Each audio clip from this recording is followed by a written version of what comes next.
been saving the day for decades, but not every foe is a household name. Grotesque was once a prince that lived in the underground realm of Subterranea. He is also so hard to kill. His first big fight that we got to see was against the X-Men. Grotesque was the last living member of his kingdom. An earthquake caused by Dr. Hunt destroyed the underground civilization, and of course, one survivor remained Grotesque. He rightfully guessed that the above world caused the earthquake and came up to avenge his people. He learned of the earthquake machine and decided to use that to destroy the above world. He confronts the X-Men, and the X-Men defeat him because Professor X used his mental power to stop the machine. Frustrated, Grotesque slammed himself into the machine to get it to work again, but that actually caused it to explode. The X-Men thought that the explosion killed him and Professor X. They were wrong. Professor X wasn't actually there. It was actually Changeling that had been pretending to be Professor X under Professor X's command, and well, Grotesque just can't die, so he went on to fight Miss Marvel. She also hit him with something that should have killed him. He survived and fought the Avengers, and then later Thor.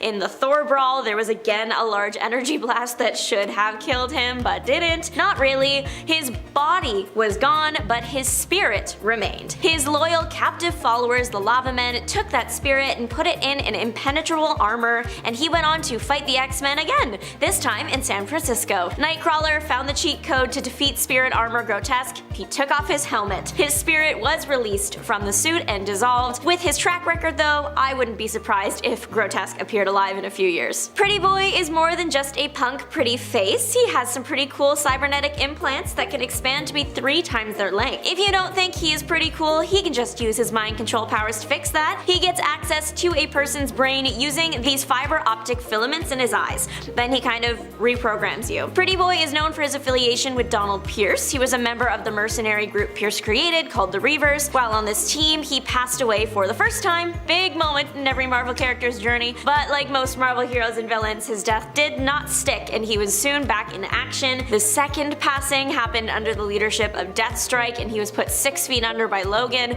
but again, it didn't stick, and the guy was back in action, brawling against the X-Men. Eventually, by the end of the battle with the X-Men, he was arrested. The character debuted in 1988's Uncanny X-Men 229. A bonus story in Marvel Tales Volume 2, issue 262, featured the X-Men sparring against a pretty interesting group. They were known as the Desert Dwellers. Their leader was Sunstroke. He claimed he was created when a man's sense of strategy was melded with the power of the Daystar. I'm assuming the Daystar is the sun. Combining with the sun in this case gave Sunstroke the ability to create and absorb light and heat. The creation of the heat also allows the guy to fly. Sunstroke, like the X-Men, fights with a team, the Desert Dwellers. We'll actually get more into one member in a later video, but for now, there are 3 other things on the team. I say things, not people, because they were a cactus, stone, and lizard made into humanoid villain versions of themselves. Squadcles. The Desert Dwellers fought the X-Men when the X-Men were traveling through the desert. The Desert Dwellers attack the X-Men, but they don't actually care that they attack the X-Men flying plane. They just have been taking down flights for supplies. It's in this fight we learn that Sunstroke needs the sun to activate his powers, so Storm creating clouds made him almost fall from the sky. Honestly,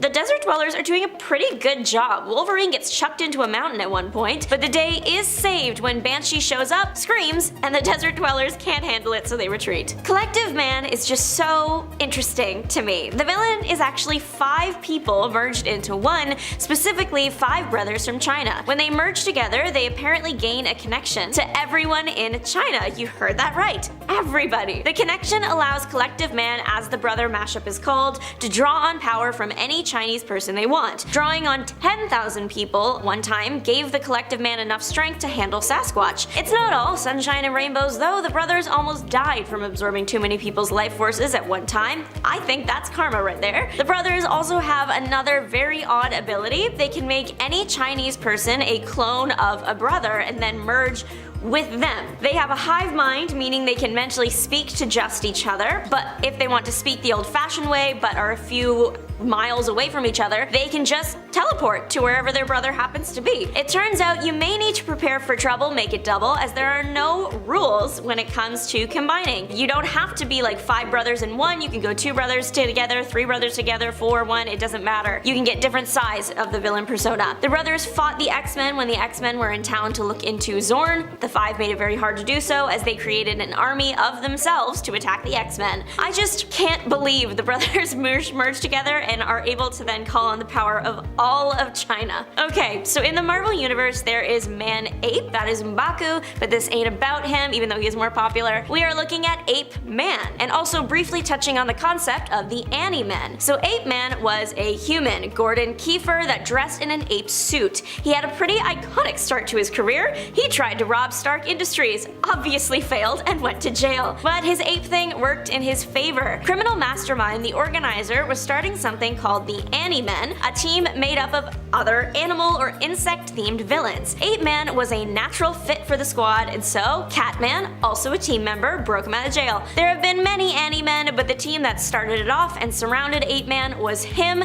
Catman, Frogman, and Birdman. They fought against the X-Men in X-Men 94. The Ani-Men showed up to take over a military base and the X-Men said nope. It's in this comic that it's shown that Count Nefaria did some experimentation on the Ani-Men to make them more like their animal counterparts and significantly less human. Ape-Man becomes way stronger than he used to be. The fight with the X-Men doesn't go well for the heroes at first. The reason? They're too tired. The X-Men get it together though, and in the process, Ape-Man gets to experience Storm's power firsthand. The X-Men do come out on top, which really isn't shocking in the slightest. Ape-Man does meet his end eventually due to an explosion. Bloody Bess, she is a queen, she is mother, she deserves attention. She is a pirate, and currently little is known about her past. Her present is a different story. The woman is a pirate. She is part of the Crimson Pirates. The Crimson Pirates and the X-Men first went mutant abilities to Sword when the pirates were temporary allies with Goth, a shifty guy involved with unethical trading. The allies assisted with releasing someone that really should have stayed in X-Men custody. The X-Men ended up fighting the allies, and of course Bloody Bess and the X-Men were winning, but there was some possession involved and the X-Men were captured. Bloody Bess was in charge of keeping that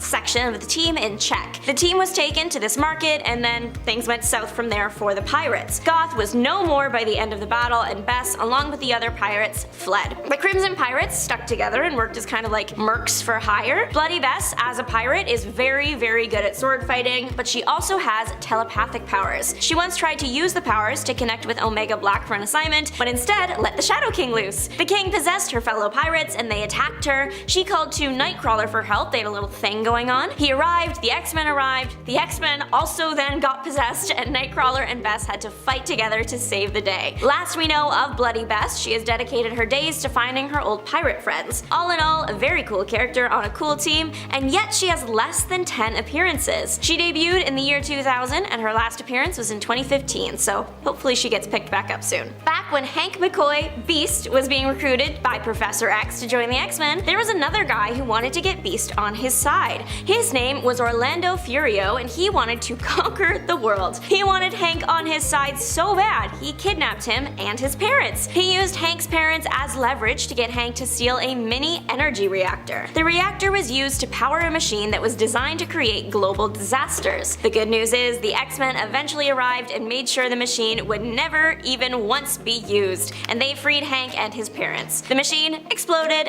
and the guy, Conquistador, was caught in the destruction and presumably also exploded. He really committed to the bit though, the Conquistador. He carries around a sword designed to look like what the actual Conquistadors would have had. It splits into a 3-pronged stun weapon that really hurts if its blast is directed at you. Not only does he dress like a Conquistador, but he managed to find a bunch of other people that were also willing to dress like Conquistadors to be his henchmen. He operates out of a building that was either from that time or built in that fashion. No one is doing it like him anymore. Bring back villains that had a theme and stuck to it like it was on sale at Party City. Honestly, I don't want to see any more villains that just wear all black and have pointy faces. I want camp, I want drama, and I want people to have a brand. So this next guy, his name is Thug, and that's what he is. He looks like a robot cowboy that has seen better days. Thug made a name for himself in the comics as part of Loeb's team. Loeb was very interested in the science behind humans turning into mutants even though they were born with no X gene. Thug assisted in Scalp Hunter's capture and along the way fought various X-Men. He came head to head with the X-Men again later during the Experience Substance promotional gala. Thug is not a mutant, he is a human cyborg. He had been working close to John Sublime and received cybernetic enhancements from him. Their purpose was to mimic mutant powers. They made him very hard to hurt. He was resistant to most attacks pain-wise, but you can clearly hurt the guy if the array of scars on him or anything to go off of. Probably the most interesting thing to me that would be just so useful when in a fight is the fact that Loeb was able to download info about the X-Men, who they are, and how they fight into his brain. He downloaded that into Thug, so Thug had a better chance at fighting them. Very cool. This Thug debuted in Uncanny X-Men 515 in 2009, but there are other Thug characters. They are green, and they have no correlation to 616 Thug. The villain L.T. Gray debuted in X-Men 25 in 1966. His human name is Juan Moros, and he was a treasure hunter. Specifically, he focused on treasures from the ancient world. He is a menace. That is literally what he is described as on the cover of his debut comic. In that comic, he finds an amulet that belonged to the Mayan sky god. It gives him an array of powers like telepathy, telekinesis, and something called precognition, knowing if danger is coming or near. L.T. Gray with all these powers only exists when he has part of the sky god's amulet. When both pieces are put together, he just turns into the sky god. X-Men issue 25 explains this whole journey. In issue 26, we see a fight between the X-Men and L.T. Gray, with the X-Men trying to get the amulet off. They do, of course, succeed, and L.T. Gray is back to himself again and arrested. He later reappears to fight off against Khazar in issues 3, 4, and 5 of Volume 2, but issue 5 is where L.T. Gray has met his match in the form of the Mystic Mist. The mist causes him to evolve to the state of death, and he falls off a cliff. We do see a very old, very still body, so I think it's safe to say L.T. Gray is permanently resting. But you never know. The Neo race is made of super mutants, and we are looking at super mutant Salvo. He was part of the Neo war clan that brawled with the X-Men. It happened toward the beginning of the war between humans and mutants. The war kicked off when all the mutant powers were removed by the High Evolutionary, but you probably know that already. He survived the scrap with the X-Men. He didn't survive Magneto. He tried to attack him. He was torn apart. Why did Salvo attack the Master of Magnetism, one of the most powerful mutants? I don't know. If I were made of solid metal, which is what Salvo is made of, I simply would not have done that. I have a lot of questions about this guy. One thing about Salvo is the metal. He can turn into like guns on his arms, and he draws the ammo from his body. But if he does that, would he eventually disappear? I have to wonder, because I imagine the only thing he has to draw from himself is himself. Is he just shooting pieces of himself? And would said ammo stay as metal forever, or would you be left with toes on the ground? I feel like these are valid questions, but would this mean he has a very powerful healing factor if he were to regenerate every atom he's lost in a fight? Lots of questions for a character that I will probably never see again. Unus the Untouchable. This guy can create a force field around himself, making him, well, untouchable. Sounds cool on paper, but in practice it's pretty lame. He first appeared way back in X-Men number 8, making him one of the X-Men's oldest foes. Unus has had some truly ridiculous moments, like when he teamed up with the Blob to fight the Hulk. Spoiler alert, it didn't go well for him. He even lost his powers for a while during the M-Day event when Scarlet Witch uttered those infamous words, "No more mutants." He eventually regained a version of his powers, but it ultimately proved fatal. His uncontrolled force field grew so powerful that he suffocated. Talk about a tragic and forgettable ending. Unus's power is inherently defensive, which makes him a pretty boring villain. He's not exactly known for his strategic mind or cunning plans. He's just a big, untouchable brute who gets defeated time and time again. Plus, his costume is pretty basic-y. He's basically just a big guy in a purple unitard. Next up is Mesmero, the master of mind control with a truly forgettable design. This guy looks like he wandered off the set of a low-budget sci-fi movie with his purple suit and weird headpiece. He's been around since the early days of the X-Men, but he's never really made a lasting impact. Mesmero's powers are pretty standard for an X-Men villain. He can control minds, but he's mostly used as a lackey for other more powerful villains like Magneto and Apocalypse. steps. He even tried to go straight as a stage hypnotist, but even that didn't work out for him. Poor Mesmero, he just can't catch a break. Mesmero is a one-trick pony. His mind control powers are potentially interesting, but he lacks the personality or the motivation to make him a truly compelling villain. He's often overshadowed by the characters he's controlling, and his visual design is just plain bland. Coming in at number 8 is Donald Pierce, the cyborg mutant hater who's more annoying than threatening. This guy is basically a discount Bolivar Trask with a robotic arm and a serious grudge against mutants. He's been a member of the Hellfire Club, an exclusive society of wealthy and influential individuals with the sole intention of eliminating its mutant members. He even led his own team of cyborg mutant hunters called the Reavers. Despite his hatred for mutants, Pierce has never really posed a significant threat to the X-Men.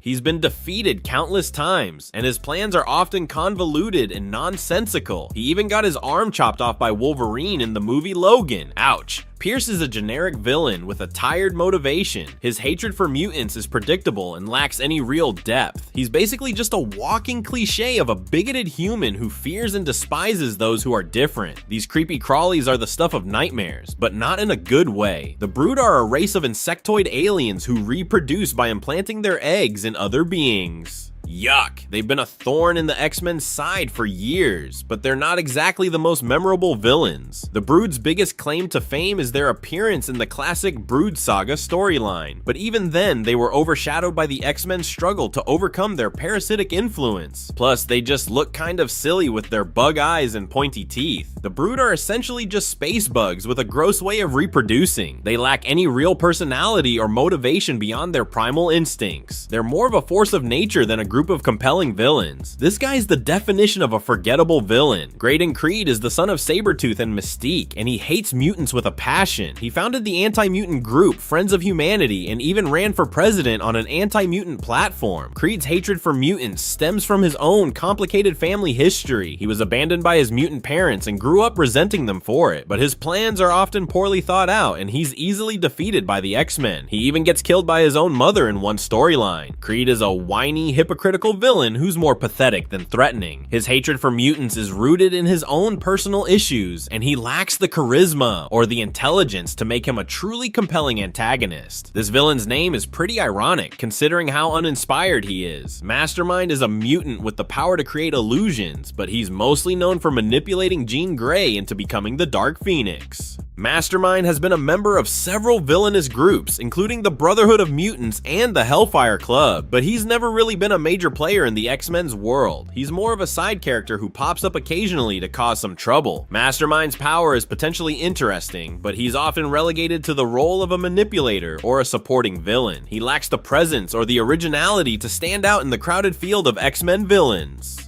This guy is just plain creepy. Cameron Hodge was once a friend of Warren Worthington III, Angel, but he later became a cyborg mutant hater with a serious god complex. He even made a deal with a demon named Nashtar to become immortal. Hodge has done some truly horrific things, like killing Warlock and torturing the New Mutants. But he's not exactly the most memorable villain. He's more of a disturbing footnote in X-Men history. Hodge is a disturbing villain, but his motivations are often muddled, and his actions are more grotesque than compelling. He's a character who's defined by his hatred and his obsession with destroying mutants, which makes him a rather one-dimensional antagonist. This guy is basically a walking mood ring. Empath is a mutant who can sense and manipulate emotions, but he's mostly used as a pawn by other villains. He's been a member of the Hellions, a group of young mutants trained by Emma Frost to be villains, and even worked for the White Queen herself. Empath's powers are potentially interesting, but he's never really been developed into a compelling character. He's more of a plot device than a fully realized villain. Plus, his costume is just awful. Empath is a weak and underdeveloped villain with a forgettable power set. He lacks the agency or the personality to make him a truly memorable antagonist. He's often portrayed as a whiny and manipulative character who's easily controlled by others. No, not the devil from the TV show. This Lucifer is an alien conqueror who once tried to take over Earth.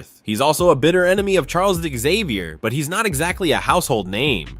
Lucifer's powers are pretty generic. He's super strong and can fly, but he's never really posed a serious threat to the X-Men. He's more of a footnote in their long and complicated history. Lucifer is a bland and uninspired villain with a generic power set and a forgettable design. He's basically just another alien conqueror who wants to rule the world, and he lacks the personality or the backstory to make him stand out from the crowd. This Soviet super soldier is the epitome of a forgettable X-Men villain. Omega Red has carbonadium tentacles that drain life energy, but he's mostly known for being defeated by Wolverine over and over again. Omega Red has been a member of various villainous groups, including the Soviet super soldiers and the Weapon X program, but he's never really been a major threat to the X-Men. He's more of a recurring punching bag for Wolverine. Omega Red is a one-dimensional villain with a limited power set and a ridiculous design. He's basically just a Russian stereotype with tentacles, and he lacks the depth or the complexity to make him a truly memorable antagonist. So while these villains might not be universe-shattering threats, the Marvel Universe does have its share of cosmic heavy hitters. Number 10, Unis the Untouchable. Unis the Untouchable, what a wild character.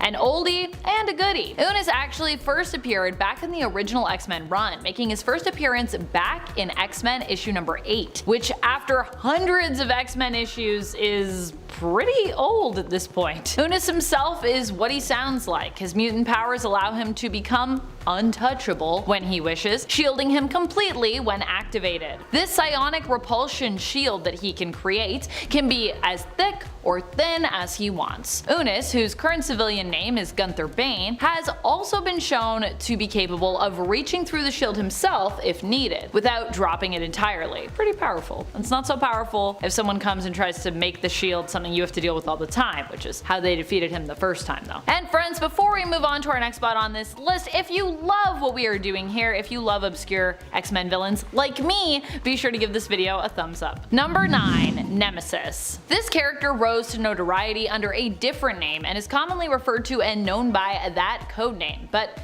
we can't say it here on YouTube, so instead we're gonna go with this other name, Nemesis, which is also a very AOA name, so yeah. Nemesis is known in the Age of Apocalypse reality for being the son of Apocalypse. At least, the alleged son of Apocalypse. I think we pretty much know at this point. We also don't know who his mother is though, so that's still a mystery. But it probably wasn't the woman we now know as Apocalypse's wife in the main continuity, thanks to modern X-Men books, Genesis. She's also kind of a confusing name for her to have in regards to Apocalypse's and X-Men history, but anyways. Nemesis, being an ally and horseman of Apocalypse, ends up being a major antagonist and problem for the X-Men in this universe, who are led by Magneto, as Professor X is dead in AOA, which is kinda, you know, what helped bring about this whole dread alternate reality of Earth 295, aka Age of Apocalypse. Number 8, Dark Riders. Oh boy, the Dark Riders. What a weird group. No wonder we haven't seen them that much. The Dark Riders are believed to be Inhumans who for some reason allied themselves with Apocalypse, seemingly believing in his vision of a mutant-dominated world and his ideology of survival of the fittest. I don't know how Apocalypse convinced them that this was a good idea, but they do seem to be pretty into it, I'd say, so I gotta assume that he was just like really persuasive and didn't just straight up threaten them. But still, it's a whole weird thing. The Dark Riders, they're weird. The original roster included team members Foxbat, Gauntlet, Tusk, Hard Drive, Synapse, and Barrage. I mean, I feel like that also just says it all. Listen to those names. The Dark Riders. Number 7, Cassandra Nova. I love Cassandra Nova. With every issue of Marauders I am reading, I fall more in love with this strange and terrifying character. Cassandra Nova is basically Charles Xavier's evil twin, but she's also not a straight up evil twin. She is what the Shi'ar would actually call a Mumadrai. The Shi'ar believe that Mumadrai are basically evil twin spirits of newborns who must be defeated before said person can be born. So the idea with that is that like basically we all before we were born fought an evil version of ourselves. They serve to represent the exact opposite of everything that we are. So in the case of Xavier, who is often presented as being a pretty good guy, though you know, not always, Cassandra is pretty evil in comparison. While Xavier did successfully defeat her before he came into the world with his telepathic mutant powers manifesting while he was in the womb, because of his own psionic potential, Cassandra herself was powerful enough to survive this and eventually would return years later to fight against Xavier and his beloved mutants. Although in being Charles's twin, she herself is also also basically a mutant, so yeah. She's a mutant, but she's also mama dry. Number 6, Nimrod. If we're talking about the new Nimrod, he is well known thanks to the current era, but even he is still somewhat obscure as an X-Men villain, considering that, he hasn't been around for too long and only appears in a few issues at this point. However, even going back and talking about the more famous Nimrod from the Days of Future Past reality, for those who are not familiar, this could actually still be a version of the character who is considered obscure. The main Days of Future Past reality is often considered to be Earth 811, which is where Nimrod hails from. Here, and even in the current main timeline of Earth 616, Nimrod is considered to be a super sentinel, a super advanced mutant killing and detecting machine. So if you thought the Sentinels were bad, woo! Wait till you meet Nimrod. He's crazy, even though his name is kinda dumb. That's why I love him though. Number 5, Harold Leland. Despite having recently returned, Harold is usually someone often left out when it comes to his involvement with the previous villainous group known as the Hellfire Club. Or well, he's kind of more, he's like on the side. Like Harry's there, but maybe in the back. Well, really, the Hellfire Club has become 2 different entities at this point now as well, with one remaining pretty villainous and the other being a somewhat altruistic Krakoan-based business known as the Hellfire Trading Club. Prior to Harry's resurrection on Krakoa though, he was a pretty bad guy and member of the Hellfire Club, back when it was made up of villains, before it was, just about business and mutants and all that stuff. Throughout many of his Hellfire days, Leland was often seen as the right-hand man to more well-known mutant villain, Black King of the Hellfire Club, Sebastian Shaw. And those were also back in the days when the Hellfire Club just wanted to rule the world. Although who knows, maybe the trading company does want to rule the world. That would be an interesting twist. Number 4, Charles Xavier II, or Charles Xavier II. Charles Xavier II is the child of Mystique and Professor X. Wait. What? Yep, at one point these two had a child together, and in the main continuity too. That happened. Well, we don't really know fully what happened to this child in the main continuity, who I feel like we kinda just forgot about, who Mystique also gave up for adoption, surprise surprise. We do know of an alternate version of the character who actually gets a bit of a story in the reality of Earth 13729, where he joins up with his half-brother Reyes and basically becomes a villain. So that's the version we're focusing on for this point. Charles Xavier II accidentally kills his adoptive mother when his powers emerge, causing him to seek out his birth mother, Mystique. However, she is no longer around because she has been killed at this point by his half-brother, Reyes. Charles II then decides to create his own team of X-Men, believing that the current team has disgraced his father's name, who is also dead at this point. However, he's not a very good guy at all, and instead of inspiring a team of mutants to, be better, he just uses mind control to get them to join him, giving them just enough awareness and control to kind of realize what's happening to them, but not enough that they can actually do anything about it. Yikes, that's really evil, man. That's really evil. Like, he could have just mind controlled and been like, then you just won't be aware. But no, he was like, I want you to know what's happening. Number 3, Horticulture. Horticulture are such an awesome group of villain ladies. I really hope they do continue to appear for years to come and become super mainstream and not obscure. Like, I want to see them in the MCU. They deserve a live-action adaptation despite being pretty new. They made their first appearance in the 2019 X-Men series in issue number 3 and are a group of villainous women who plan to take over the world by controlling seeds and crops. In essence, they hope to drastically diminish the human population of Earth to return the world to a more natural state, thereby deciding through controlling seeds and crops as botanical scientists who will live and who will die. Number 2, Lucifer. Lucifer is another super old school villain who you may have forgotten about, or you never knew about to begin with perhaps. But you know who didn't forget? I didn't forget.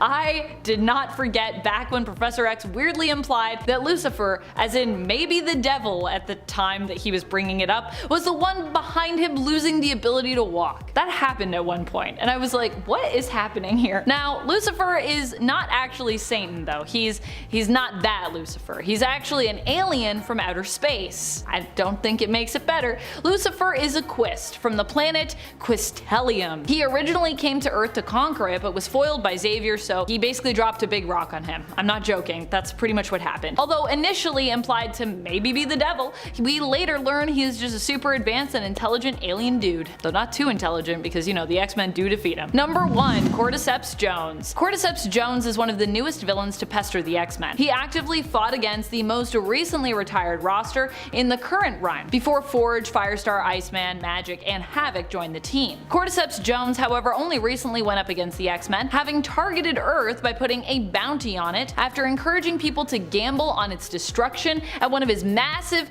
cosmic casinos, Game World. Prior to that, he made his first appearance in the 2017 Rocket series in issue number 4, which is also why Rocket was the one to help the X-Men with finding Game World and infiltrating it. Thankfully, they had a direct link to him through a team member at the time, Rogue, whose husband Gambit is a fellow friend of Rocket's through their shared love of gambling. We also learned in their pursuit of Game World and Cordyceps Jones that Gambit's secret nickname for Rocket is Small Blind.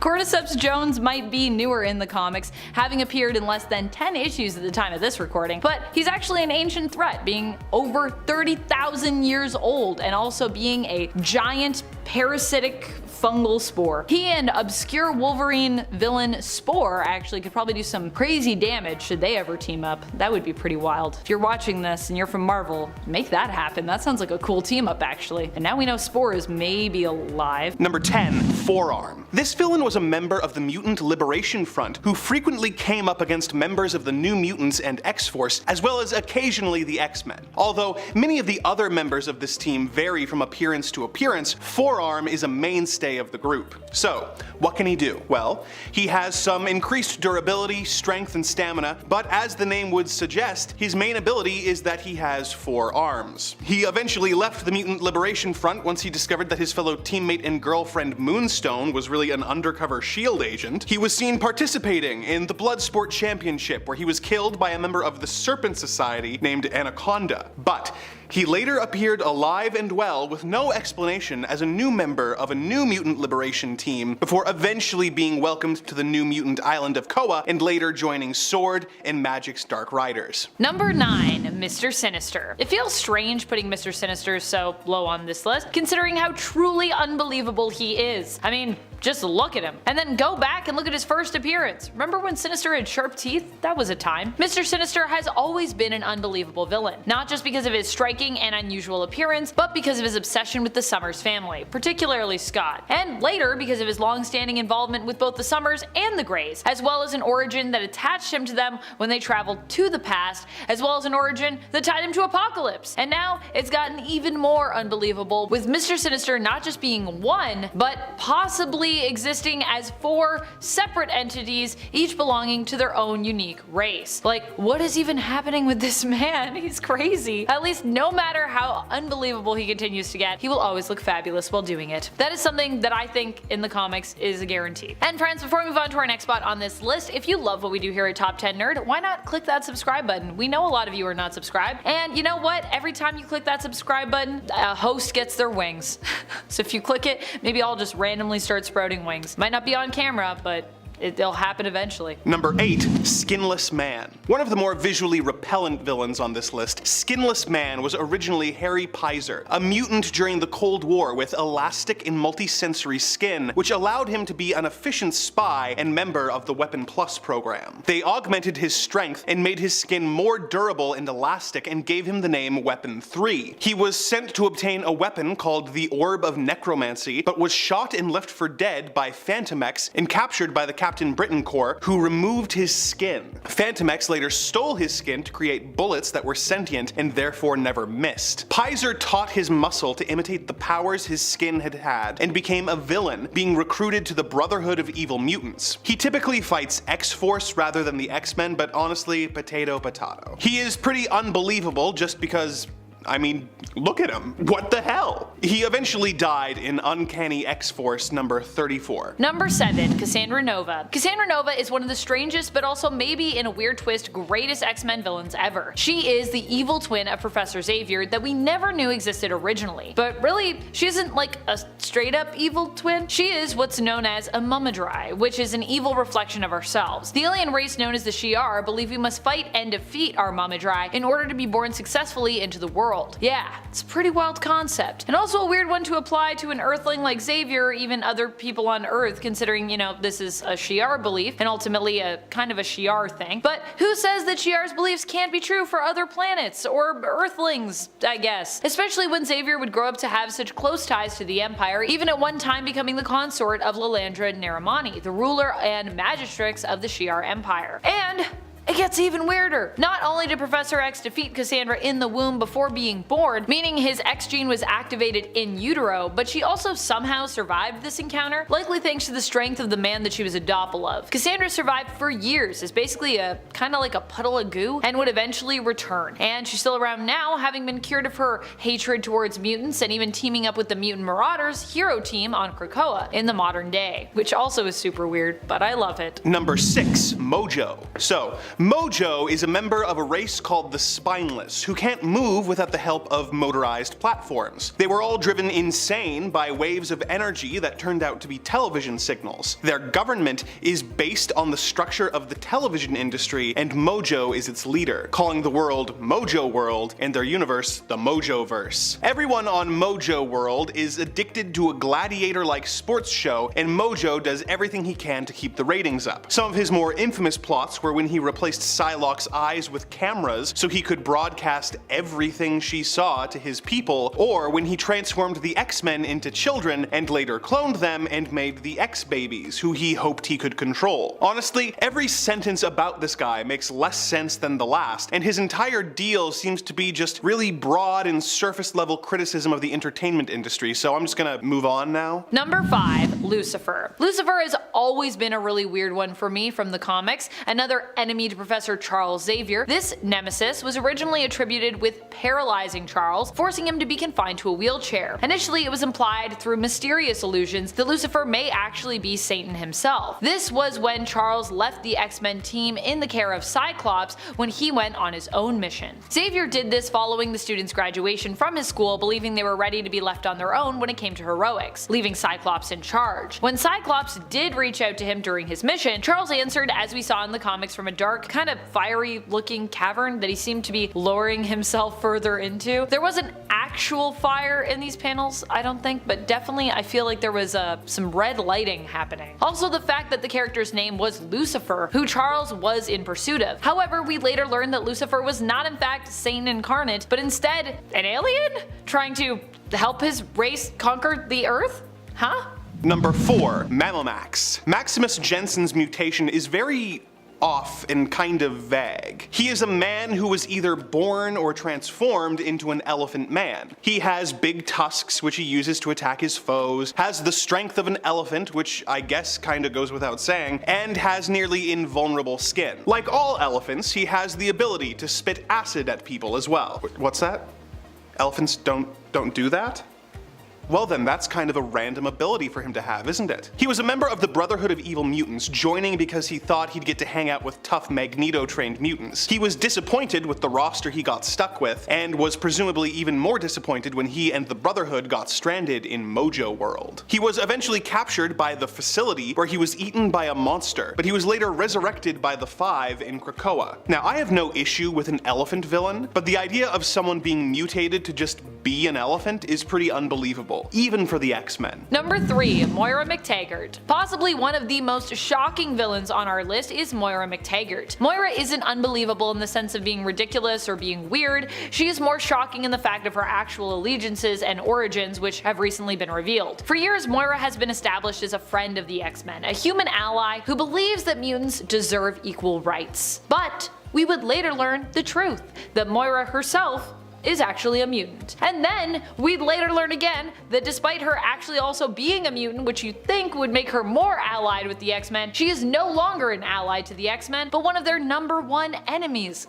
What? Moira would even join up with the deadly and influential organization known as Orchis, which aims to put an end to mutants in an effort to preserve and safeguard humanity. Moira herself has kind of been stripped of her mutant genes and powers and turned into a bit of a cyborg, but this hasn't stopped her from continuing in her fight against mutant kind, in a shocking comic book twist. Number 2, Nimrod. Nimrod here comes from the Days of Future Past alternate future, where mutant hunting sentinels controlled North America. He is an advanced prototype of the program who tried to follow Rachel Summers into the past after her and Kate Pryde were discovered during a sabotage mission. He ended up undershooting his destination by about 20 years, where he killed Storm and forced Forge to build him a time machine, which took him to the current Marvel timeline, where he came into contact with and fought the X-Men on several occasions, eventually merging with the remains of the Master Mold and becoming Bastion. What I find so unbelievable about the character is that anyone would be scared of someone called Nimrod. In case you are not aware, Nimrod was the name of a legendary and skilled hunter from the Bible, so it is obviously implying that this Nimrod is designed to hunt mutants really efficiently. However, because Bugs Bunny would often sarcastically refer to Elmer Fudd as Nimrod in the old Looney Tunes cartoons, its meaning evolved in the general lexicon to mean an idiot. So as unbelievable as it sounds, a cartoon bunny has made me incapable of viewing this villain as threatening, because to the general public, he is calling himself an idiot. Number 1, Ice Cream. Ice Cream has to be one of the weirdest mutant villains of all time, considering that his plan was to basically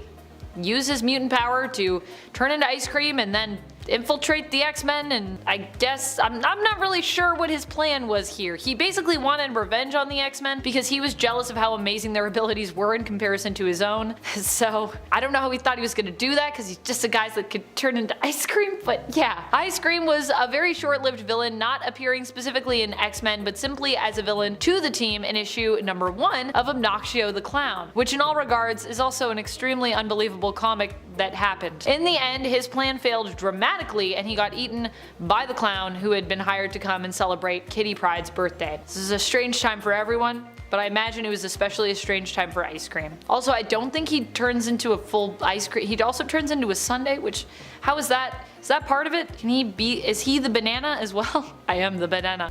At number 10 is Phoenix Force Magneto. In this reality, Magneto merged with the fiery cosmic force, forging a fearsome union. His quest to mold Hope Summers into a Phoenix host underscored his unrelenting will, defying warnings from the Avengers and X-Men alike. Yet this fusion spiraled into chaos, necessitating a coalition from Charles Xavier, the Hulk, and Wolverine to quell the cataclysm. The prospect of a Phoenix Magneto conjures an ominous blend, melding two extremes, the cosmic Phoenix Force and Magneto's unyielding darkness. Unlike others, Magneto swiftly succumbed to the Force's corrupting influence, illuminating his inherent malevolence. This accelerated plunge led to a world-shattering clash, sparing only Wolverine through Jean Grey's timely intervention. In a universe where Magneto harnesses the Phoenix, a realm-engulfing menace emerges. In defeat, this fusion echoes the staggering potency and unbridled havoc they embody, weaving a tale of mutant and cosmic might on an unprecedented scale. If you're enjoying the video so far, you can support the channel by pressing like, subscribing to Top 10 Nerd, and ringing that notification bell. At number 9 is Juggernautical. Juggernaut as a massive boat. Yeah, the multiverse is weird, you guys. Anyways, the Juggernautical, a seafaring behemoth, is unlike any other. See, this colossal ship being was no ordinary vessel. It was the marionette of a mystical book, a navigator of the arcane. But as fate would have it, this enigmatic tomb found its way into the clutches of none other than Admiral Harry Greik, a high-ranking officer of the Royal Navy. A perfect storm brewed as the Juggernautical set its course upon the Exiles, a group tasked with mending the threads of the multiverse, and the Juggernautical even crossed paths with the infamous Blackbeard. Yet, the winds of fortune are ever fickle. In a cinematic clash, Blink emerged as the hero of this otherworldly seafaring saga. With a flicker of teleportation mastery, she wrestled control of the book from the Greich's grasp, and in an act of defiance, hurled it into the abysmal depths of the ocean. At number 8 is Sabretooth. I mean, it's a team up of Sabretooths from across the multiverse, so I'm calling the team the Sabretooth. In an alternate reality, a ferocious female Sabretooth is abducted by Graydon Creed, who's on a mission to eradicate versions of Sabretooth across the multiverse. She's imprisoned with other Sabretooths, all of whom have their power suppressed. Together they break free, confront Graydon, and after a fierce battle, banish him through a portal. United by their experience, they opt to stay in Earth 616, seizing a spaceship to embark on their own interdimensional adventure. At number 7 is Baron Sinister. Welcome to Battle World, the tapestry of twisted domains where alternate realities collide. Among these shards of existence, we find the enigmatic Baron Sinister ruling over his own dominion. Bar Sinister, a realm inhabited by clones and created by the Tyrant's hand. But clones can't be the only thing on this villain's menu, as he keeps a select few non-clones as playthings for his whims. Now Sinister and King Hyperion, two formidable forces, conspire against the House of Braddock of Higher Avalon. Exposed and accused of discord, Sinister Sinister faced trial under the gaze of God Emperor Doom's enforcers. A duel between Baron Sinister and Baron Braddock then ensued. Amidst the crumbling Doom's rule, Sinister, edged on by Captain Marvel, joined the rebellion, leading to clashes and a betrayal that culminated in his demise at the hands of Baron Apocalypse. At number 6 is Dark Phoenix Mystique. So this Mystique story is pretty familiar, shadowing the path of her mainstream self up until King Loki decides to give his brother Thor a run for his money with a Harley dose of suffering. During all this, Mystique decides it's time to settle her score with none other than Logan, aka Wolverine. She whips out this Phoenix Blaster, yeah, you heard me right, stealing away the Phoenix Force from him and spreading his body parts across the vast expanse of the multiverse. Her stint as the Dark Phoenix lands her a recruitment offer from the Multiversal Masters of Evil. These folks go on a multi-reality rampage, taking out prehistoric heroes left and right. Cue the showdown as they target Earth 616 prehistory. The prehistoric Avengers then team up with time-traveling counterparts for a 9-day cosmic brawl. But ultimately, Dark Phoenix Mystique faces her reckoning, confronting the forces of creation and meeting her end in the torrent of the first firmament. At number 5 is the Pyro Nightcrawler Chimera. Imagine a world where Pyro and Nightcrawler's DNA are blended together like a mutant smoothie. Now this flaming hot chimera finds itself in the company of the Legion of the Night, a group of shadowy teleporting amalgamations created by Mr. Sinister. Their latest escapade involves a rather daring ambush at the Sanctum Sanctorium, but hold on, there's a little bit of a twist. After Vox Ignis uses her Scream of Change to instill some morals and values into some of the clones, the reformed members of the Legion found themselves in a clash of ideologies with their steadfastly sinister comrades, and the inevitable showdown followed. A brawl that pitted reformation against loyalty, and well, I'm not gonna spoil the ending, but let's just say things got heated, pun intended. At number 4 is Sugar Man. No, he's not a candy enthusiast or a pastry chef. This guy's got a rather unique set of powers that'll make him stand out in the rogues gallery. First up, let's talk about his powerful tongue. Now, I know what you're all thinking. How impressive can a tongue really be? You have no idea. Sugar Man's tongue is no ordinary one. It's like a versatile tool of destruction, capable of piercing through almost anything. And I mean anything. We're talking stone, steel, and even beings in gaseous or liquid form. But that's not all, folks. Sugar Man could do a bit of size and mass alteration as well. He's got this nifty ability to control his own mass, which means he can shrink down if he wants to, and when he loses mass, he doesn't just vanish into thin air, it apparently gets sent off to some mysterious extra-dimensional space. Where exactly? Well, it's anyone's guess. Oh, and injuries are no biggie. He regenerates faster than you can say ouch. He's shrugged off blows that would even make Wolverine winced. Crushed by Colossus' boot? No problem. Beaten to a pulp with a metal pipe? Back on his feet. Impaled with multiple pieces of metal? Just a minor inconvenience. But here's where things get really interesting. Sugar Man isn't just brawn, he's got brains too. Super genius intelligence, in fact, particularly when it comes to all things genetics.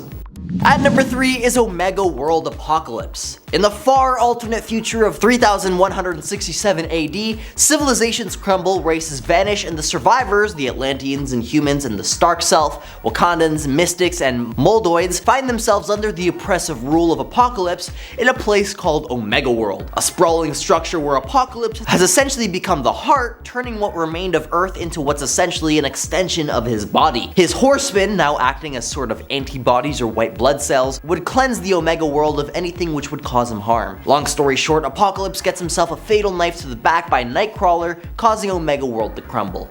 At number 2 is the Sky Whale Brood Queen. Okay, this one is super weird. So somehow on Earth 13371, Charles Xavier becomes an Akanti Sky Whale.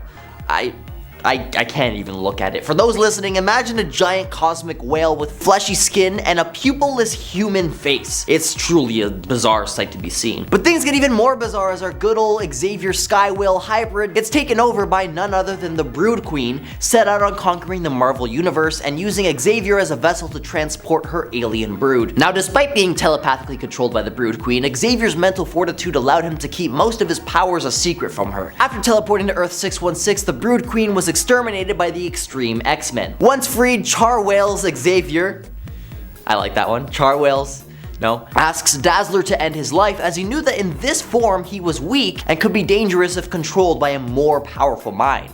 Get dumped on, Brood Queen.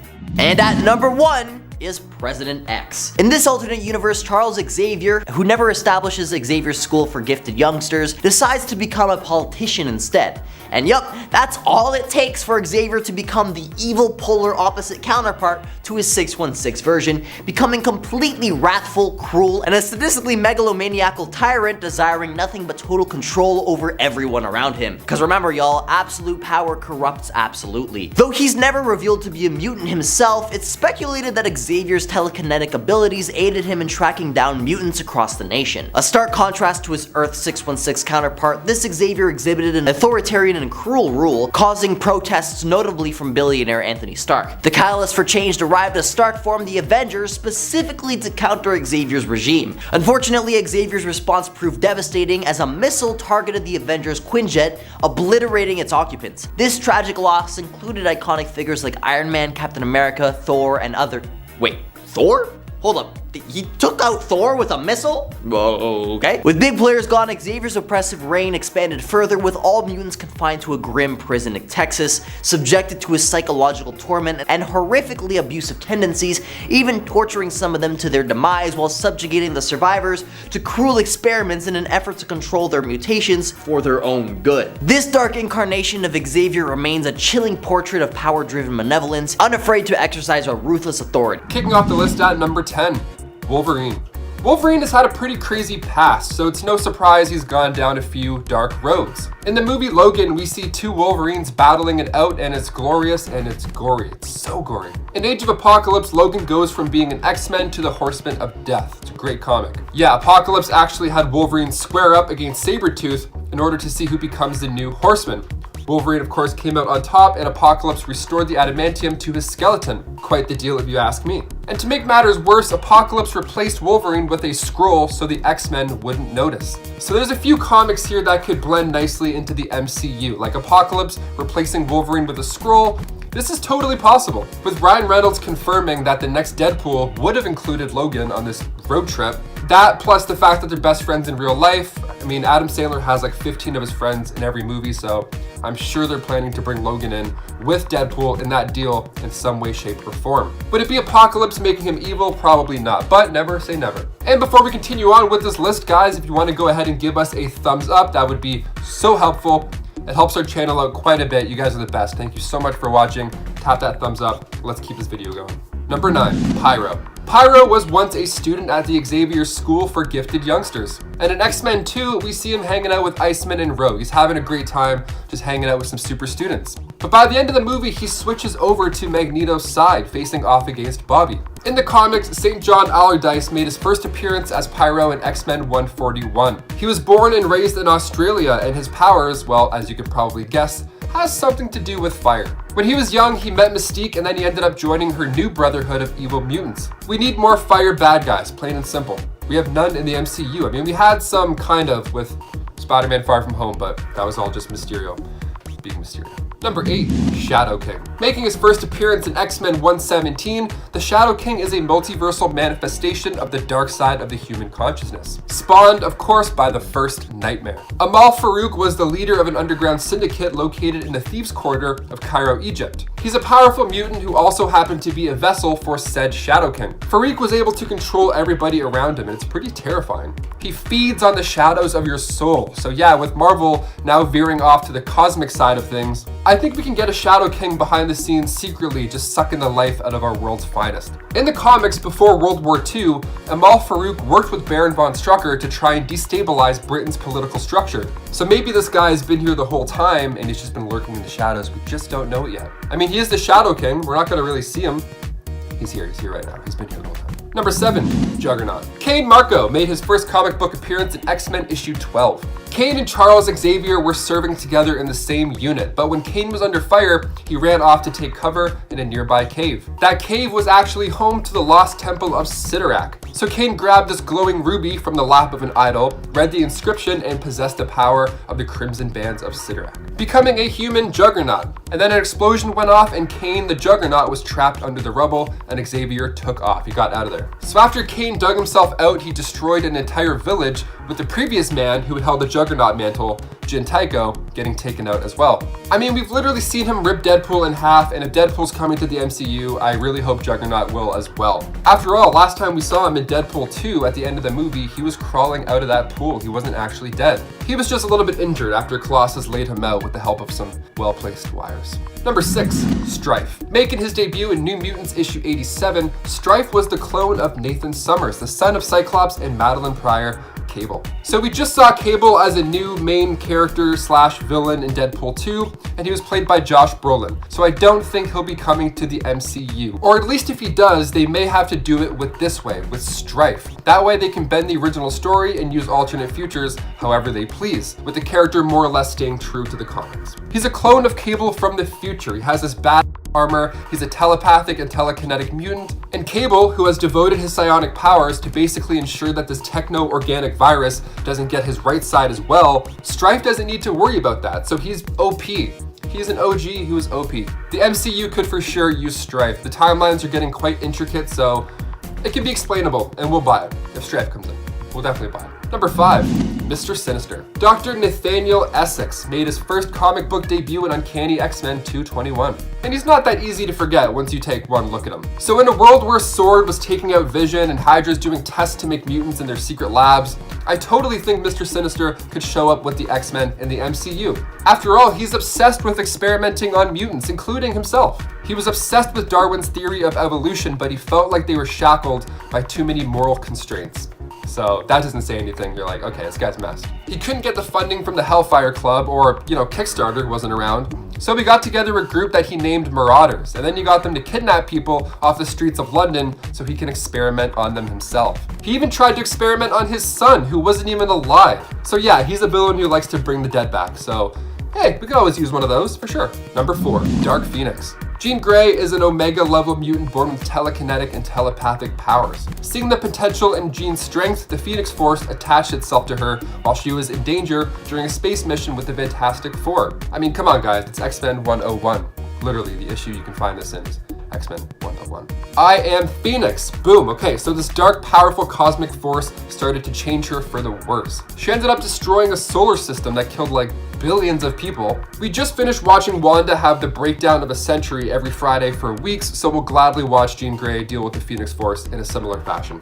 Totally. Now, with the fact that Jean Grey wasn't the one to do these evil acts and she was being used as a vessel, rings a bit too close to Wanda's story, but never say never. Number 3, Apocalypse. Making his first steps in Marvel graphic novel issue 17, it's undeniable how intimidating this Omega level mutant is. This guy is loaded with powers. He can suck the energy from you. Apocalypse can suck the energy out of anything and then use that power to shoot energy blasts or use that power to enhance his own strength and speed. Okay, not a bad start. We could definitely use someone like that in the MCU. And just by looking at Apocalypse, you can see that he's merged with celestial technology. His armor is futuristic, it's fun. This technology is wired throughout his body and also his headquarters, making Apocalypse able to teleport at times. Self-molecular manipulation allows for him to alter his physical form. He can get big, he can get small, whatever the case. He's also a super genius, especially when it comes to advanced technology, that stuff that I mentioned earlier. Even before being modified by the celestial ship, Apocalypse was already living for thousands of years. He just goes into a coma and then heals up. I mean, talk about a beauty sleep, damn. In X-Men Age of Apocalypse from 1995, we see just how big and bad this guy can get. Oscar Isaac had a take on him in X-Men Apocalypse and it was great, that was super fun. Not as scary or big as the comics, but still a good time. So if Marvel needs a new big bad guy besides Kang, I think they should go here next. We love superhero teams fighting big bald guys. I mean, we can't get enough of it. Evidently, we'll pay to see it numerous times. Number 2, Scarlet Witch. No more mutants. Scarlet Witch, aka Wanda Maximoff, she's the daughter of Magneto and the twin brother of Quicksilver, aka Ralph Boner, aka Petra Maximoff. Now, she was on her father's Brotherhood of Evil Mutants, but at one point she did join the Avengers as well, of course. She's one of Marvel's biggest heroes and she's trending every single Friday for a reason. And then in Marvel's M Day, she kind of became the ultimate evil when she spoke those 3 words, and just like that, a mass amount of mutants were depowered or killed. That large number being 986,618, give or take. Only leaving a couple hundred left on the planet. WandaVision was great because we finally got to see the Scarlet Witch. We saw this villain side to her. And I'd be happy to see more at any time, especially with more mutants now on the way.